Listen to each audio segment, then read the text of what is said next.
Well, good morning, everybody. It's the day after the election. And to quote Lloyd Bridges, I picked a hell of a day to quit sniffing glue.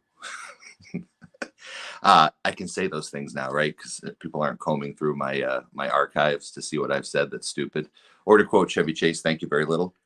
Um, so, I just wanted to do, I remember in 1996 when Bob Dole, who's actually behind me there, I got to interview him once. I can't point to it. I don't know. It's weird because on camera, it's on the opposite side. Anyway, I remember the day after he lost the presidential election in 1996, he went on Conan O'Brien and he came out. He goes, "Well, I figured I better come on and tell people I lost." And since, a local Senate race is not, national or breaking news, some people might not even know what the results were. I didn't win. And, it's disappointing. But I've run for office 10 times. I've won 8. I've lost 2. Seems that people always elect me to the town council, but when I try to go for those state positions, it just doesn't work out. I also ran as an independent. Most independents get 2 or 3% of the vote. I think we got 20 something percent of the vote in a 3-way race. So, that part is heartening that we did the best an independent could do. I really thought we had it. I don't know why, because I felt a lot of love, but it wasn't enough, and you have to say congratulations to your opponents for running good races. But I can rest on the fact that we didn't go negative. We stayed positive. I stayed positive. I didn't send out negative postcards. I didn't try to do the gotcha stuff with my opponents.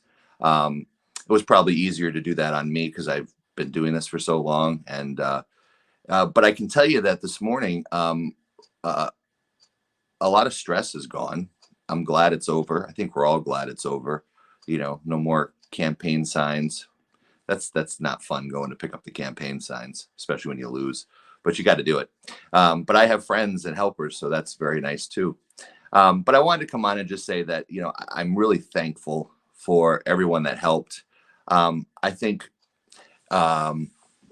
last night when I went into the campaign party at the end of the night, and there was just this room full of people, like the whole Thirsty Beaver was just full, and they were all there, and it was like all my friends and my family, and I walked in, and it was just like, it was great. You certainly don't like to give that concession speech, but I knew when I saw the first results come in that it just, an independent, I hate to say it, can't win. And but it's okay. I couldn't run as a Republican, which I had been most of my life, because I just feel that the Republican Party has gone too far to the right. And I'm not one of those people that thinks the last election was false and this and that and the other thing. Like, I'm not going to say this one was.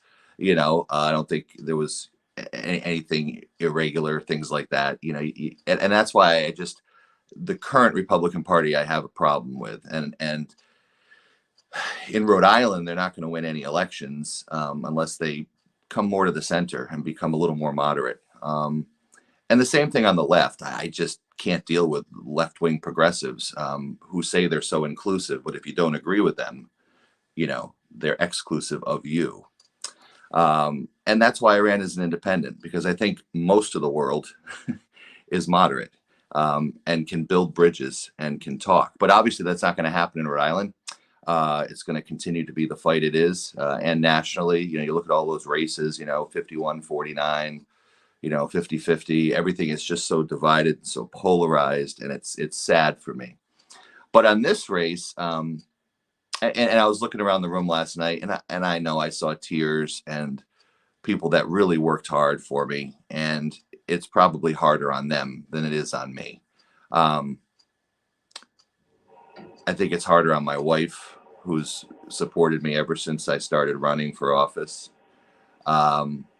She put so much into this for me, so I know it's hard for her, and she processes things different than I do, I think. And I know my daughter Maddie was sad, but I wanted her to see democracy, and I told her in advance, sometimes you win, sometimes you lose, and it's how you lose that really is what people remember. I wish I had recorded, or someone had recorded, my concession speech last night, because it was really funny. And people were laughing, and we had a good time anyway. Um, I think that I said, well, now that the cameras are off me, is in terms of watching everything I do. I remember my wife and I got on that parking shame page. You know, it was like anything they could find. People were coming down to spy on me when I was DJing at the Windjammer, making sure I didn't, say something stupid, which of course I do. Um, and combing through like all of my Caswell Cook shows and everything I'd ever done to find one thing I did wrong. So last night I said, well, now I can go back to saying my favorite word, which is douchebag. That got a laugh. Um, and, look, I'm proud of what I've done. Um, I've been doing this stuff since 2002.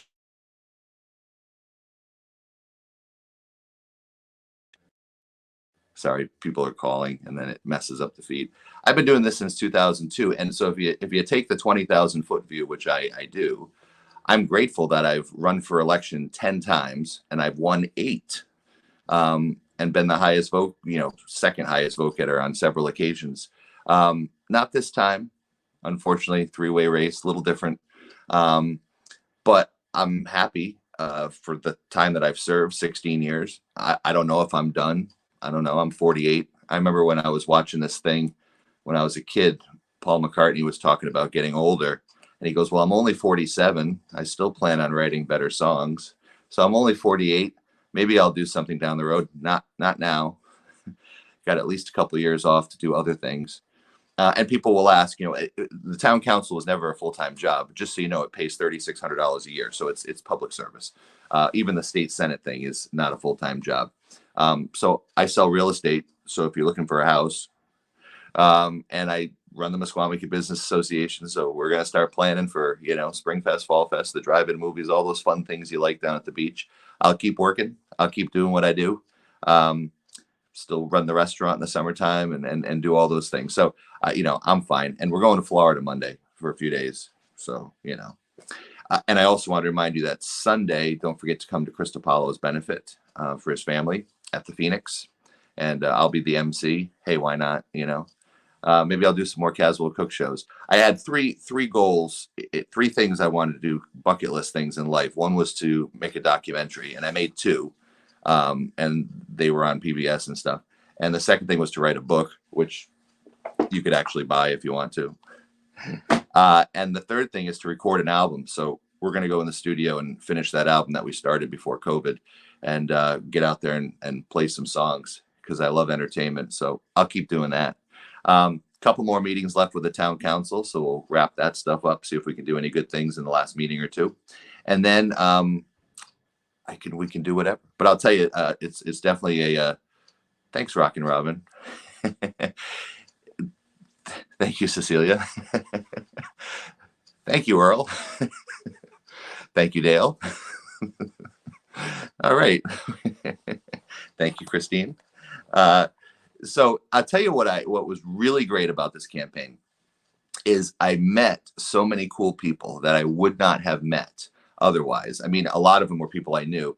I have to send a shout out to the hardest working assistant that you could possibly have, and that would be my friend Haley. And I met her this summer. She started working at the drive-in, and she worked at the Windjammer, and I was DJing there. And she got on the campaign, and for the last, I don't know how many months, she has knocked on so many doors. She's been there every day. And Christine and I are really grateful for all the help she has done and is going to continue to do. Thank you, Dale. Yes, Bill, you are absolutely right. You have to keep a sense of humor, or otherwise you're totally screwed. You should not be in politics if you not have a sense of humor. Right, Captain Lou? Absolutely.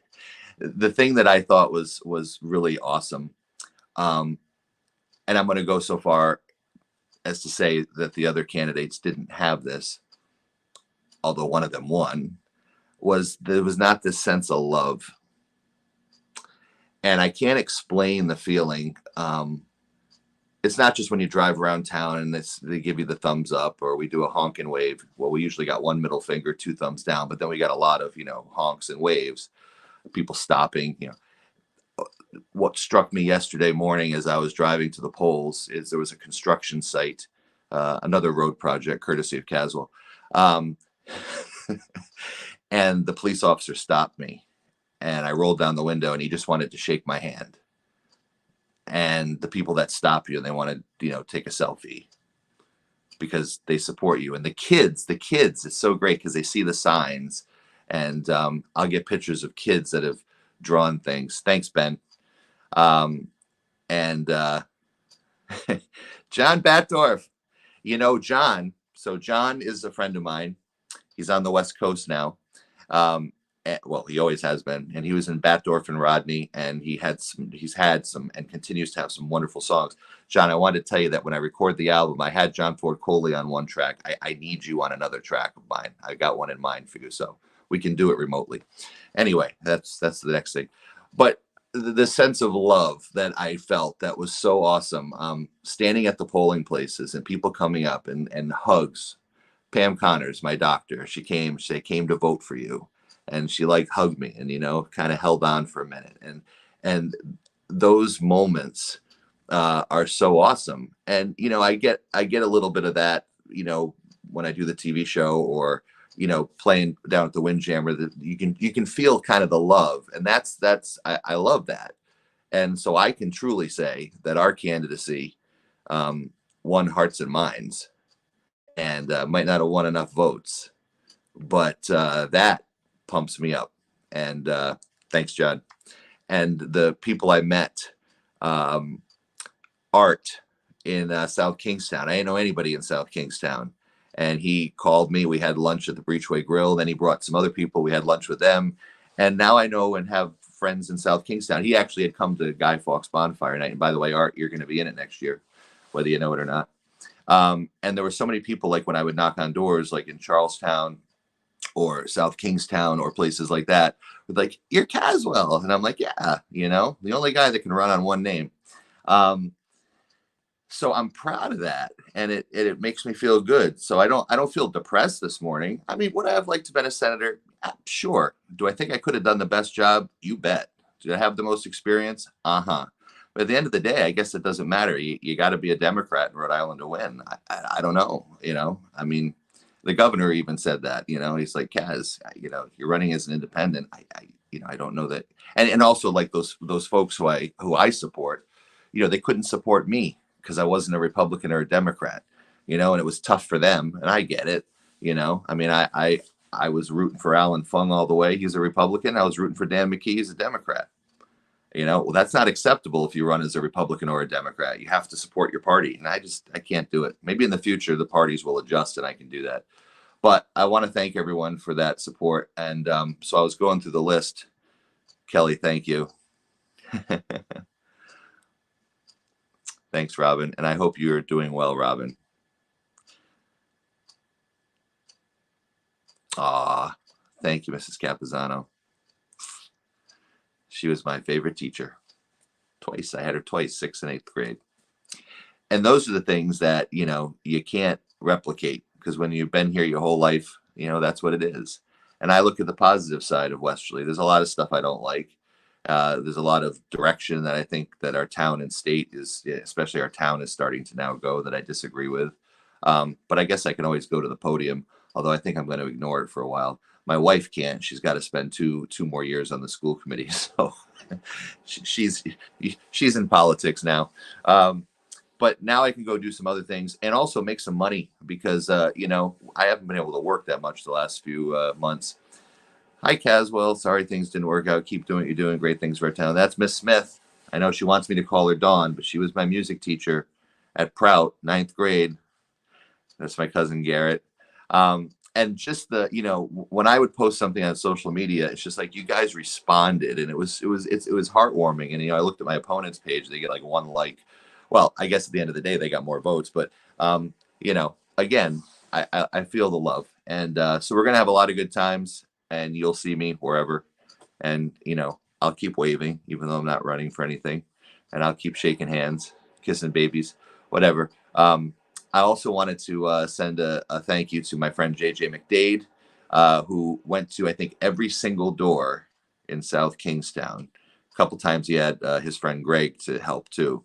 But JJ was tireless in pounding the doors. And the wall people. You know who you are, especially Denise and David.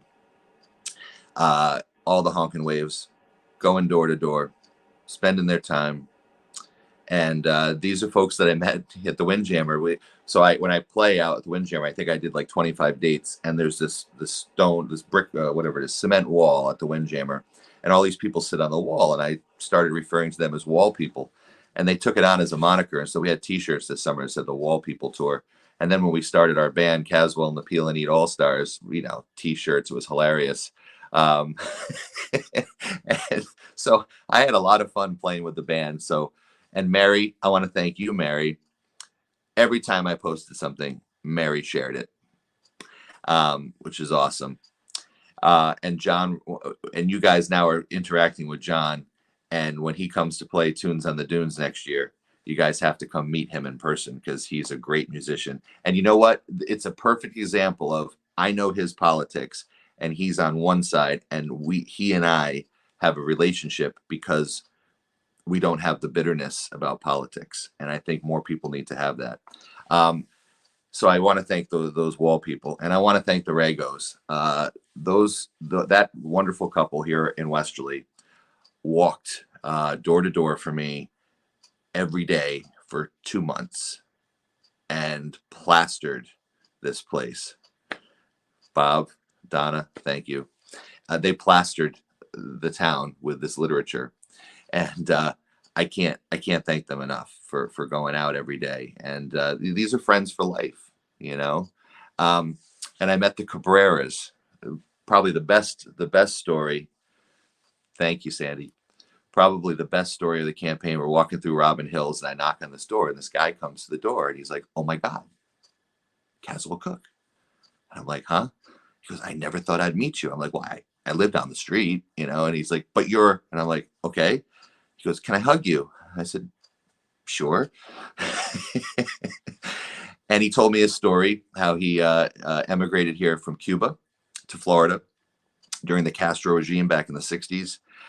His brother had health issues, and they used that as an excuse to get out of the country, saying, "We're going to get him treated. We'll come right back." Of course, they never came back. And then he ended up making it up to Westerly several years ago, and his son works at South County Hospital. And it was nothing to do with politics. It was about relationships and about people. And he's a friend for life. And he ended up playing at one of my fundraisers that Tracy from Gaetano's let me have at their place.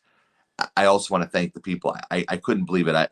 I tell the story. My wife's sick of hearing it. That Paul McCartney always has this dream that he goes to play a stadium and nobody shows up. Well, first of all, that's never going to happen. Secondly, if nobody was going to show up, they would have canceled the show,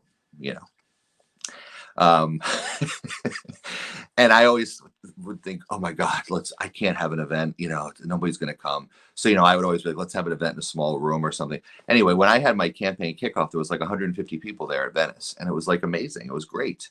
And then we did one at Gaetano's, small room, so it looked big. And then we had house parties. Thanks, Emily and Billy Quirk, another unbelievable supporter. And Amy Randall, you guys were great with the videos. And I know I'm missing people, and I'm sorry. But then the final event was the other day at the Windjammer. It was in that huge room, and I'm like, "Oh God, we're not gonna." And I walk in, and it's like full of people. And then last night at the Thirsty Beaver, it was like 100 and something people there, and that is awesome. That's great. I love it. I don't know what it is, but you guys show up. Tina, that's right. Well, I am the senior warden of Christ Church, so I can keep doing that. I will tell you a couple of negative things, though, about the campaign that probably were the most hurtful to me. There were people that I've known my entire life, some from Christ Church, some from the Chorus of Westerly, two places that are homes to me, in here. And there was a few people that actively worked against me. And I was like, it's one thing to go vote for the other person, but you've literally known me your whole life. We've grown up together. You've seen me grow up since I was, 8 years old. Why would you work against me? And it was even one person that sent a letter to the editor of the Westerly Sun with actually lying about my position on abortion or something, or tainting it. that was the most hurtful, and that will take me a little bit of time to get over. Because it's like that song, The Backstabbers, you know, they smile in your face. I'm sure that'll all fade with time. Time heals all wounds. Time wounds all heals too. Right, John? So that was probably that was the low point of the campaign. I don't think there was any other low points except when negative mailers. I hate that. Like, come on, you really need to send a negative postcard about me? Like, so those were the negatives. But we ran 100%, 100% on issues, and we never attacked. And when my friends said, let's attack, I said, no, because you got to take that out of politics. And the last cool supporter that was really cool for me was John Cafferty and the Beaver Brown Band. So I'm looking at the voter list in South Kingstown, and I see Cafferty on the list. So I texted him, as people do. And I said, John, do you live at such and such a street? He's like, yeah, what, did I win the lottery? And I'm like, no, you can vote for me. And I tell you, within a half hour, he sent this beautiful quote about how he supported me. And he's like, find a picture of the two of us. You must have a lot in the Cook archives, which I did, and post that. So to have John Cafferty and his wife, Terry Lee, that was really cool to have their support. You know, for me, that was cool. And so a lot of people just were so nice and so supportive. So how could I really be that upset today? And the other thing is I've been dealing, hey, Dan. Dan's my boss at Berkshire Hathaway. There's Haley. She's watching now. The other thing was this, as soon as I announced, thanks, Haley. As soon as I announced my campaign, I started getting like this sciatic thing. And it was killing me the whole campaign. We were joking about running up the hills, but it was like we'd get to a certain point. I'd be like, Haley, can you go up those stairs? And I felt like the old guy in the race. Well, I guess I was the oldest. And like sometimes I'd look around and be like, is anyone home? Or I'm going to sit on their stairs for a minute, you know? And it was just weird. And then last night after the results came in, it's like it went away. And I canceled my physical therapy appointment this morning. So stress kills, and I don't have any stress this morning. So now it's time to go do other things. It's time to go sell my book, which got put on hold during COVID and the campaign. It's time to record that album. It's time to just have a fun night at the Windjammer with my band and have you guys come down and see us. And I'll be there on New Year's Eve too as a DJ at the Windjammer. So we'll all have fun, well, people. And to just get back to doing some normal things and being a dad and being a husband and being a little more attentive than I have been. And I am really thankful that Rebecca just said that, because there is a one person that has been with me for many years now, who is my right-hand person at the MBA, and she's my campaign treasurer. And she and her family, especially Izzy, her daughter, who was out there holding a sign for me yesterday in the cold. Rebecca, I could not do any of this stuff without you, and I could not run that MBA without you. And you got to know that. So you are a friend for life, and I love you guys, your whole family. And so, yeah. So that's it. Steve, thank you for the sign location. Denise, my favorite wall person. Oh, I didn't say that, did I? What was that last comment there, Ben? I didn't see the last one you put up. Matt. Well, yeah, you know, that's the thing. You got to still be good, even the next day. And I do want to send a shout out to Alan Fung for running a hell of a race. It's got to be a lot worse for him. I mean, he ran for governor twice. He ran for Congress. So close every time. And he's a really good man. Meg, thank you. So I want to thank Alan Fung for running an awesome race. And I love that guy. And I hope we hang out soon. And I want to also, as I said, congratulate the governor for his huge win. I know some people, you know, it's polarizing. I get it. But he's my friend, and he's done a lot of stuff for Westerly, and I'll invite him, and he'll come and he'll get stuff done for us. And that's good. That's good for us. And, you know, I can dial him up on my phone and he responds, and that's good. That's right, Cecilia. So, you know, again, that's why I ran as an independent, so I can say those things. So anyway, I'll just stay tuned to these pages for what's next. I think I'm going to go radio silent for a few days. I think I'm going to go pick up some signs with Haley and Ron and have lunch somewhere. But again, I can't name you all because there was several thousand of you. But thank you for your help. Thank you for your support. Thank you for your love. Thank you for your kind words. And we live to fight another day. See you later.